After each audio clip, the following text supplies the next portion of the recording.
Dear students, आज मैं second same civil एवं मैकेनिकल इंजीनियरिंग के छात्रों के लिए अप्लाइड मैकेनिक्स का चैप्टर 6 यानी मशीन के बारे में कुछ जो डेफिनीशन थी, जानकारी मैंने पिछले वीडियो लेक्चर में आप लोगों को दी थी।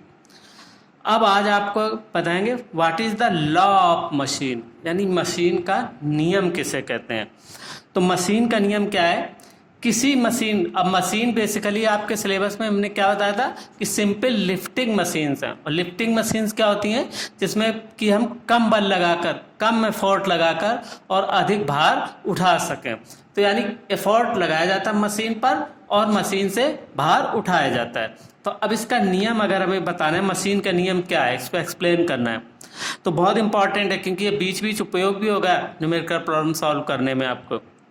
तो किसी मशीन पर लगाए गए एफर्ट P तथा उस मशीन द्वारा उठाए गए भार W के मध्य एक हम मैथमेटिकल रिलेशन जो होता है उसको मशीन का नियम कहलाता है। कि यानी हम एफर्ट P तथा उठाए गए भार W के बीच एक हम मैथमेटिकल रिलेशन स्थापित करें, ठीक है, इंस्टॉल करें, तो वो कहलाता है मशीन का नियम।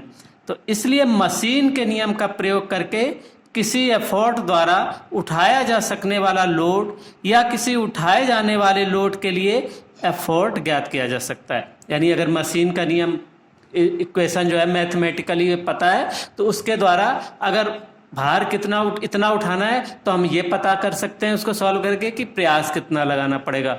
और अगर हम प्रयास लगा रहे हैं तो ये पता कर सकते हैं कि इतने प्रयास से हम कितना भार उठा सकते हैं। तो ये मशीन का नियम का उपयोग है।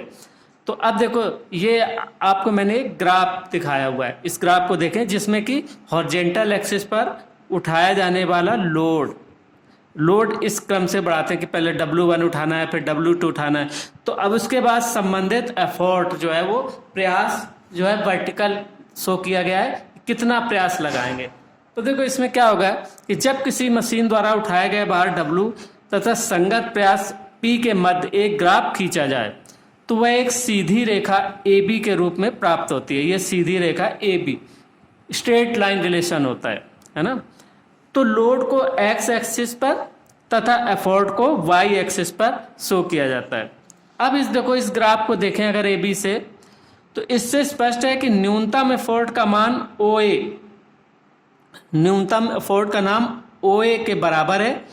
अतः OA किसी मशीन का घर्षण प्रतिरोध प्रस्तुत करता है। क्या हुआ कि जब हमें W1 भार उठाना था तो हमने पहले प्रयास लगाया, नहीं उठा, यहाँ तक A तक प्रयास लगाया, नहीं उठा। A के बाद जब हम प्रयास लगाना शुरू करते हैं ये इस रूप में कि अब थोड़ा सा ये, थोड़ा ये P1 लगाया तो यहाँ तक ये W1 भार को उठा पाया। तो ये जो OA था, जो हमने प्रयास स्टार्टिंग में लगाया था, नहीं उठ रहा, वो इसका मतलब कहाँ जा रहा, वो फ्रिक्शन में लॉस होता है। क्योंकि हमने फ्रिक्शन वाले चैप्टर में पढ़ाया था ना कि जैसे पहले हम बल लगाते हैं तो अपोजिट डायरेक्शन में फ्रिक्शनल फोर्स डेवलप होता है जो कि उस रिलेटिव मोशन को रोकने की कोशिश करता है, तो वो नहीं गति करता है। तो इसी तरीके से जब भार हम ऊपर की ओर उठाते हैं तो जब हम एफर्ट लगाएंगे तो पहले एफर्ट लगाते जाएंगे, बढ़ाते जाएंगे, नहीं उठेगा, उसके बाद एक लिमिट के बाद फिर बढ़ना शुरू हो जाएगा, फिर उठना शुरू हो जाएगा। तो इतना जो एफर्ट होता है OA के बराबर, ये एफर्ट फ्रिक्शन के कारण लॉस होता है किसी भी मशीन में। तो इस ग्राफ से स्पष्ट है कि न्यूनतम एफर्ट का मान OA किसी मशीन का घर्षण प्रतिरोध प्रस्तुत करता है कि यहाँ तक हम एफर्ट लगाते गए, नहीं उठा, ठीक है, इसके बाद जब एफर्ट बढ़ाते हैं तब उठना शुरू होता है बात। तो माना घर्षण प्रतिरोध OA बराबर B, ये घर्षण प्रतिरोध है OA बराबर B। अब इसी के B और A के संबंध में आगे फार्मूले होंगे। तथा W बराबर मशीन द्वारा उठाए जाने वाला भार है, W भार को उठाना है, और P बराबर है आवश्यक एफर्ट, और A बराबर ग्राफ की ढाल जो बराबर है tan थीटा, यानी ये थीटा जो है tan थीटा बराबर A, ठीक है भाई। ये इसकी हमने ये मान लिया, ये इसका स्लोप है, क्योंकि स्ट्रेट लाइन का रिलेशन है। धीरे धीरे प्रयास ऐसे ऐसे ऐसे ऐसे धीरे धीरे बढ़ता जा रहा है, तब ये भार उठेगा, ठीक है भाई। जब P1 तक प्रयास लगा देंगे तब भार W1 उठा, तो इसका मतलब P1 प्रयास लगा, O से P1 तक, और इतना तो प्रयास नष्ट हो गया। W2 भी उठाएंगे तो OA ही नष्ट होगा प्रयास, बाकी फिर प्रयास आगे जो लगाएंगे उससे उठेगा कितना भी। तो स्टार्टिंग का जो OA पोर्शन है वो सबके लिए समान होगा, वो घर्षण में नष्ट प्रयास है। तो अब ये एक स्ट्रेट लाइन शो कर रहा है, तो स्ट्रेट लाइन का रिलेशन क्या होता है कि y equal to m x plus c, आपने कोऑर्डिनेट में पढ़ा होगा y बराबर एम एक्स प्लस सी। तो यहाँ पर y क्या है, y is the effort P, तो P equal to A W plus B.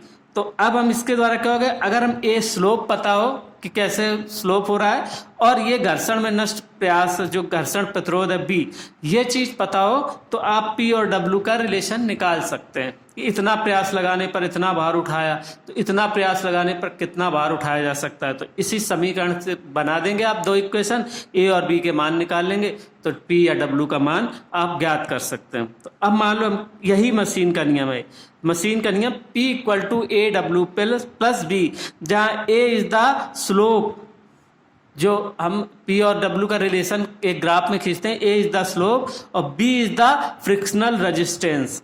ठीक है भाई, तो स्ट्रेट लाइन का इक्वेशन हम कोऑर्डिनेट में जानते हैं y बराबर एम एक्स प्लस सी, तो उसके अनुसार y यहाँ पर P है प्रयास, तो P बराबर ए डब्ल्यू प्लस बी। अब हम इनके एक और दो के साथ W1 W2 उठाने के लिए आवश्यक प्रयास P1 तथा P2 हैं।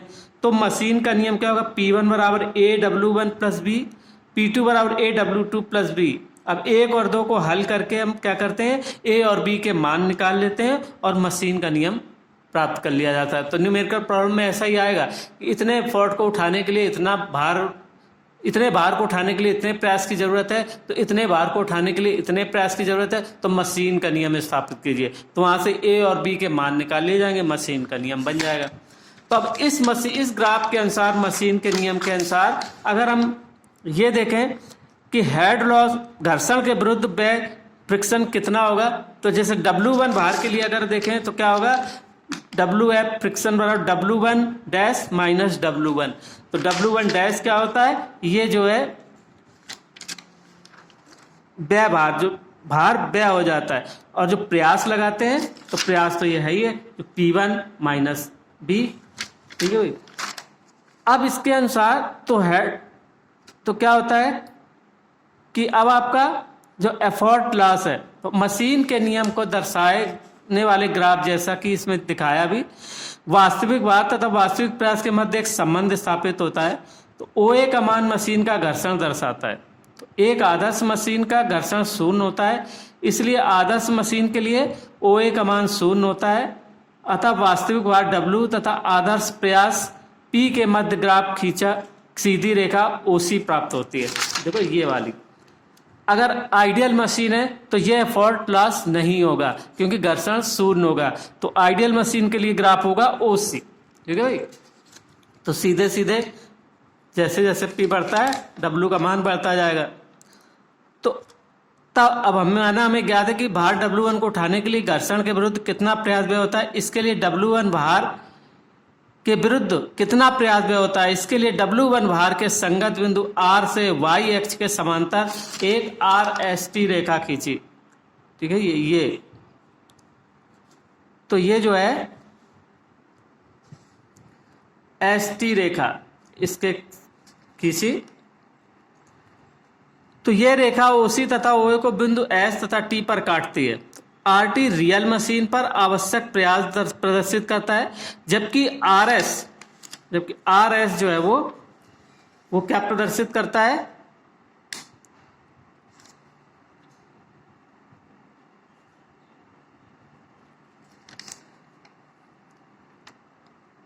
RS जो है आदर्श मशीन पर आवश्यक प्रयास प्रदर्शित करता है। इसे हम W1 भार के संगत घर्षण में नष्ट प्रयास का मान ST, ये घर्षण में नष्ट प्रयास जो ST बराबर RT माइनस RS, जो इतना हमारा प्रयास लगा P1 माइनस OA, हम ये भी कह सकते हैं P1 माइनस OA भी कह सकते हैं, बात एक ही। अब इससे हम मैक्सिमम मैकेनिकल एडवांटेज कैसे निकाल सकते हैं, क्योंकि हम जानते हैं मैकेनिकल एडवांटेज बराबर क्या होता है, उठाया गया भार बटे लगाया गया प्रयास, यानी कैपिटल W अपॉन P। तथा मशीन का नियम कहता है P बराबर AW प्लस B। तो अब समीकरण इस 2 से P का मान 1 में रख दो, तो मैकेनिकल एडवांटेज बराबर आ गया capital W upon A W plus B, या इसी को और सॉल्व कर दें, W को नीचे ले आए तो क्या हो जाएगा कि 1 upon A plus B upon W, ये हो जाएगा, है ना। तो अब 1 upon A plus B upon W, तो यांत्रिक लाभ में वृद्धि करने के लिए क्या करना होगा, ए प्लस बी अपॉन डब्ल्यू का मान कम होना चाहिए, ये जितना कम होगा उतना यांत्रिक लाभ ज़्यादा होगा, तो इसलिए डब्ल्यू का मान बढ़ना चाहिए, परंतु डब्ल्यू के उच्च मान के लिए बी अपॉन डब्ल्यू का मान अत्यंत छोटा हो जाता है, अतः अधिकतम यांत्रिक लाभ जो होगा 1 अपॉन ए होगा, जहाँ 1 upon A is the slope of. अब मैक्सिमम एफिशिएंसी क्या होती है, एफिशिएंसी होती है mechanical advantage upon velocity ratio, तो 1 upon A plus B upon W into 1 upon V R. अब ए बराबर टेन थीटा ग्राफ का स्लोप है, बी बराबर effort loss in friction O A graph से, तो डब्ल्यू के उच्च मानों के लिए बी अपॉन डब्ल्यू का मान नगण्य हो जाता है, इसलिए maximum efficiency 1 upon A into V R, जहाँ A is the tan theta, ठीक है। तो ये है मशीन का नियम बेसिकली।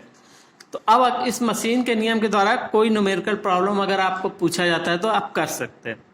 अब आपके कोर्स में डिफरेंट मशीन्स हैं, डिफरेंट मशीन्स जैसे सिस्टम ऑफ पुली, तो सिस्टम ऑफ पुली आपकी अब 3 सिस्टम होती हैं पुली के। अब इन पुलियों को कैसे पहचानना है सिस्टम, क्योंकि एक पुली अगर हम लगाते हैं किसी सिस्टम में तो उस पुली से हमें कोई मैकेनिकल एडवांटेज नहीं मिलता, केवल एफर्ट के लिए एक डायरेक्शन मिलता है, कोई मैकेनिकल एडवांटेज नहीं मिलता। तो अगर हमें मैकेनिकल एडवांटेज चाहिए तो हम कई पुलियों को मिलाकर एक सिस्टम तैयार करते हैं और उससे हमें फिर कम प्रयास लगा के अधिक भार उठा सकते हैं, यानी हमको मैकेनिकल एडवांटेज मिल जाता है। तो देखो फर्स्ट सिस्टम, अब सब सिस्टमों को पहचानना भी है आपको, कैसे पहचानते हैं। देखो फर्स्ट सिस्टम क्या होता है कि इस निकाय में घिरनियों को इस प्रकार व्यवस्थित किया जाता है कि एक पुली का एक सिरा, देखो पुली में 2 सिरे होंगे, कोई भी पुली होती है ऐसे पुली होगी, तो अगर इसमें हम रस्सी लगाएंगे या कोई भी डोरी लगाएंगे तो उसके 2 सिरे होते हैं ना। तो अब इसमें क्या होता है कि अगर पुली का एक सिरा एक फिक्स आधार से बेस से जोड़ा जाए और दूसरा सिरा आगे वाली पुली से जोड़ा जाए, ठीक है, यानी एक पुली दृढ़ आधार पर फिक्स होती है, एक तो ये फिक्स पुली होती है और कुछ मूवेबल पुली होती हैं। तो इन मूवेबल पुली को इस तरह से व्यवस्थित करते हैं कि हर मूवेबल पुली का एक सिरा स्थिर आधार से और दूसरा अपने आगे वाली पुली से, दूसरी पुली का एक स्थिर आधार से दूसरा आगे वाली पुली से, फिर इस पुली का भी एक सिरा आधार से और लास्ट जो होगा वो फिर जो फिक्स पुली से जुड़ा होगा और उसके एक फिक्स पुली के एक सिरे से प्रयास लगाया जाएगा, यानी इस तरह से चलता जाएगा और यहां से हम जब प्रयास लगाएंगे तो ये भार ऊपर की ओर उठेगा। तो प्रत्येक घिरनी अपनी स्वतंत्र रस्सी पर टिकी रहती है और प्रत्येक रस्सी का एक सिरा इससे दृढ़ बिंदु पर बंधा रहता है और रस्सी का दूसरा सिरा उस घिरनी की परिधि से गुजरता हुआ अपने आगे वाली ऊंची घिरनी के केंद्र पर बंधा रहता है।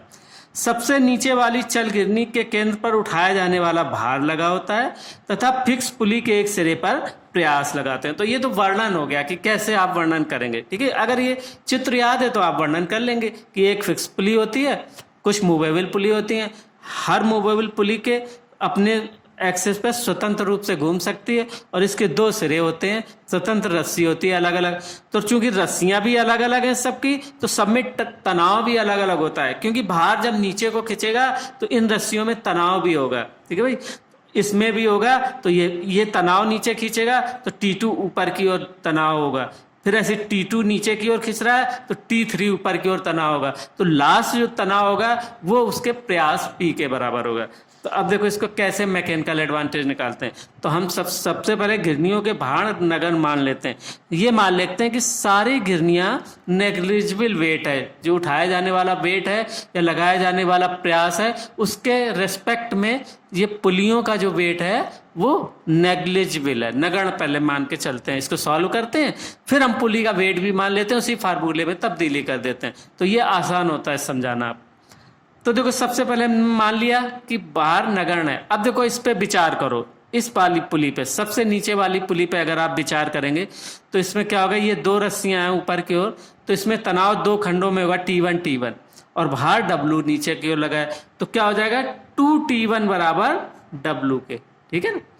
इसी प्रकार से अब आएगा ये T2, तो 2T2 बराबर T1, तो 2T2 बराबर T1 और T2 बराबर हो जाएगा, तो क्या हो जाएगा T1 है W/2, तो W/2 इंटू 2।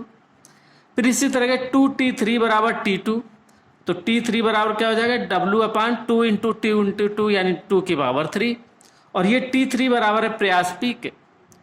तो अगर ऐसी इसी तरीके से n नंबर ऑफ मूवेबल पुलियां, मूवेबल पुली n नंबर हो, 3 तो 2 की पावर 3, अगर n number of pulley use करें तो क्या हो जाएगा 2 की पावर n, तो क्या हो जाएगा Tn इक्वल टू W/2 की power n equal to P। तो मैकेनिकल एडवांटेज क्या होता है W/P, और P का मान कितना निकला है W/2 की पावर n, तो W/2 की पावर n, तो मैकेनिकल एडवांटेज का फार्मूला क्या होगा 2 की पावर n। अगर किसी प्रथम निकाय में फर्स्ट सिस्टम ऑफ पुली में n number of movable pulley है, देखो कभी कभी न्यूमेरिकल में अब ये ध्यान देना होगा, दिया होगा कि कुल पुलियां 4 हैं, तो कुल पुलियां 4 हैं तो एक फिक्स कर लेंगे और 2 मूवेबल होंगे, और किसी किसी प्रॉब्लम में ये दिया होगा कि कुल मूवेबल पुली इतनी है, तो फिर वो मूवेबल n बराबर वही लिया जाएगा जो मूवेबल पुली है, ठीक है। कहने का मतलब केवल n बराबर नंबर ऑफ मूवेबल पुली, ठीक है भाई। अब मान लो तो आइडियल कंडीशन में क्या होता है VR बराबर MA, वेलोसिटी रेशियो बराबर मैकेनिकल, क्योंकि एफिशिएंसी 1 होती है आइडियल मशीन की, तो ये VR भी 2 की पावर n होगा। और यदि एफिशिएंसी दी हो तो अब जैसे इस फार्मूले में कहा जाए कि घिरनी के प्रथम ने कहा कि दक्षता इतने प्रतिशत है और इतने भार को उठाने के लिए कितने प्रयास की आवश्यकता होगी, यदि इसमें इतने नंबर ऑफ मूवेबल पुली हो, तो देखो 2 की power number of movable pulley रख दोगे तो VR निकल आएगा। अब MA बराबर एफिशिएंसी इंटू VR होता है, तो MA बराबर W/P बराबर, तो कितना भार उठाया जा सकता है या इतने भार को उठाने के लिए कितना प्रयास लगाएंगे, आप सॉल्व कर सकते हैं आसानी से। और यदि घिरनियों के भार भी W दिए हो, स्मॉल w, देखो W तो उठाया जाने वाला भार है, अगर घिरनी का भार भी दिया हो स्मॉल w, तो मैकेनिकल एडवांटेज का फार्मूला ये हो जाएगा। अब ये थोड़ा सा आपको याद करना पड़ेगा, ठीक है भाई। फर्स्ट सिस्टम ऑफ पुली में क्या होता है, उसके लिए तो केवल 2 की पावर n होता है, यहाँ पर क्या होता है W, कैपिटल W इंटू 2 की power n upon capital W plus small w और 2 की पावर n माइनस 1। अब देखो अगर भार नगण्य मान लो तो ये पोर्शन 0 हो जाएगा, तो W कट जाएगा, तो 2 की पावर n आ जाएगा। इसलिए अगर भार भी दिया हो तो फार्मूला ये होता है, इसको ध्यान रखना है, यानी कैपिटल W इंटू 2 की power n upon small capital W plus small w 2 की पावर n माइनस 1। अब ऐसे ही दिया हो सकता है मल्टी चॉइस क्वेश्चन में कि एक प्रथम निकाय में इतना भार उठाया जाने वाला भार इतना है, और अगर घिरनियों का भार स्मॉल w हो तो आप जो है उसका मैकेनिकल एडवांटेज का फार्मूला होगा। अब इसमें बहुत सारी चीज़ें लिखी होंगी, ऐसे लिखा होगा W 2 की पावर n 2 की पावर n माइनस 1, कहीं कुछ लिखा होगा कहीं कुछ लिखा होगा, तो आपको एग्जैक्टली याद रखना है, तभी आप कर पाएंगे इस क्वेश्चन को, ठीक है भाई। ये तो पहला सिस्टम हो गया पुली का। अब आता है सेकेंड सिस्टम ऑफ पुली, दूसरे सिस्टम को कैसे पहचानते हैं कि इसमें चल और अचल पुलियां नहीं होती, इसमें 2 ब्लॉक होते हैं, एक होता है फिक्स ब्लॉक और एक होता है मूवेबल ब्लॉक। कुछ पुलियां फिक्स ब्लॉक में लगी होती हैं और कुछ पुलियां मूवेबल ब्लॉक में होती हैं। ये फिक्स ब्लॉक है और इतना मूवेबल ब्लॉक है, कुछ पुलियां लगी होती हैं। इसमें क्या होता है, हर पुली के लिए स्वतंत्र रस्सी या डोरी नहीं होती। क्या होता है कि एक ही डोरी सभी पुलियों से होकर गुजरती है। तो जब भी कभी लिखा हो ऐसे भी ये भी क्वेश्चन बन जाएगा कि घिरनियों के किसी निकाय में एक ही डोरी सभी घिरनियों से होकर गुजरती है, तो वो कौन सा निकाय होगा। अब ये हो जाएगा प्रथम, द्वितीय या कोई नहीं, है ना, या तृतीय या इनमें से कोई नहीं। तो ऐसे भी क्वेश्चन बन जाएगा भाई। तो देखो घिरनियों के द्वितीय निकाय में घिरनियों के 2 ब्लॉक होते हैं, ऊपर का ब्लॉक फिक्स तथा नीचे का ब्लॉक मूवेबल होता है। इस निकाय में एक ही डोरी प्रत्येक घिरनी से गुजरती है, यानी हर घिरनी से एक ही डोरी को गुजारते हैं। जब दोनों ब्लॉक पर घिरनियों की संख्या समान हो तो सिस्टम में घिरनियों की संख्या इवन होती है, सम होती है। और इसमें रस्सी का एक सिरा ऊपरी ब्लॉक की सबसे निचले बिंदु से प्रारंभ होकर और घिरनी 1, 2, 3, 4, 5 तथा 6 से होकर प्रयास P तक जाता है। जैसे ये ऊपरी वाले के से स्टार्ट होगा ऐसे, है ना।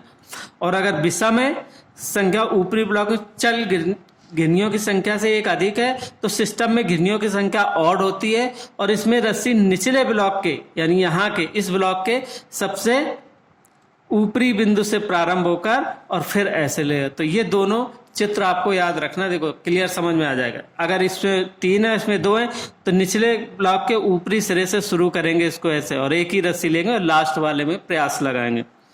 तो 1, 2, 3 तथा 4 तथा 5 से होकर प्रयास P तक जाती है। तो अब इसके केस में चूंकि एक ही घिरनी है तो एक ही रस्सी सभी पे है तो तनाव समान होगा सभी खंडों में। तो अब इसमें खंड गिन लेते हैं। जैसे ये वाला है तो 1, 2, 3, 4, 5 खंड है, 5 गिनिए तो 5 खंड। तो इसमें हम कैसे निकालते हैं, यदि निचले ब्लॉक का कुल भार स्मॉल w, तो क्योंकि सभी पुलियों में से एक ही रस्सी लिपटी है इसलिए रस्सी के प्रत्येक भाग में तनाव T होगा और T बराबर P होगा। तो यहाँ पर क्या होगा, टोटल तनाव कितना होगा, T इंटू एन बराबर कैपिटल W, क्योंकि अब यही जो पूरा ये सारे तनाव मिलके ही तो इस भार को उठा रहे हैं। तो 1, 2, 3 जितने गिन लिया कि n नंबर ऑफ रस्सियां, n नंबर ऑफ खंड है, यानी जो खंड है और n है, तो n इंटू टी बराबर W प्लस स्मॉल w। तो P इंटू एन बराबर W प्लस स्मॉल w। तो प्रयास P बराबर W plus small w upon n। तो मैकेनिकल एडवांटेज बराबर capital W upon capital W plus small w upon n। तो n ऊपर चला जाएगा तो क्या आ जाएगा mechanical, capital W n upon capital W plus small w। अब अगर मान लो निचले ब्लॉक का भार हम नगण्य मान ले, 0 मान ले, तो मैकेनिकल एडवांटेज क्या हो जाएगा कि capital W into N upon capital W, तो जो बराबर हो जाएगा n। तो नंबर ऑफ जितने खंड हैं तनाव के उतने के बराबर मैकेनिकल एडवांटेज मिलेगा। ठीक है, तो ये हो गया आपका सेकेंड सिस्टम ऑफ पुली। अब नेक्स्ट वीडियो लेक्चर में हम आपको बताएंगे third system of pulley, wheel and axle, differential wheel and axle, screw jack, simple screw jack, differential screw jack, winch crab, double winch crab, single winch crab और worm and worm wheel. तो अभी इतनी मशीनें आपके बाकी हैं, तो इतनी मशीनों के बारे में आपको पढ़ना है आपको। तो नेक्स्ट वीडियो लेक्चर में हम बाकी मशीन के बारे में बताएंगे। और ये मैं PDF आपको भेज चुका हूँ, आप इसको स्टडी करें। और मैं मल्टी चॉइस क्वेश्चन भी एक सेट और भी शायद आपको भेजा हुआ है, उसको भी देखें, प्रैक्टिस करें। अभी एक आध और बना के आपको भेजेंगे तो उसकी भी प्रैक्टिस करते रहें। Okay, thank you.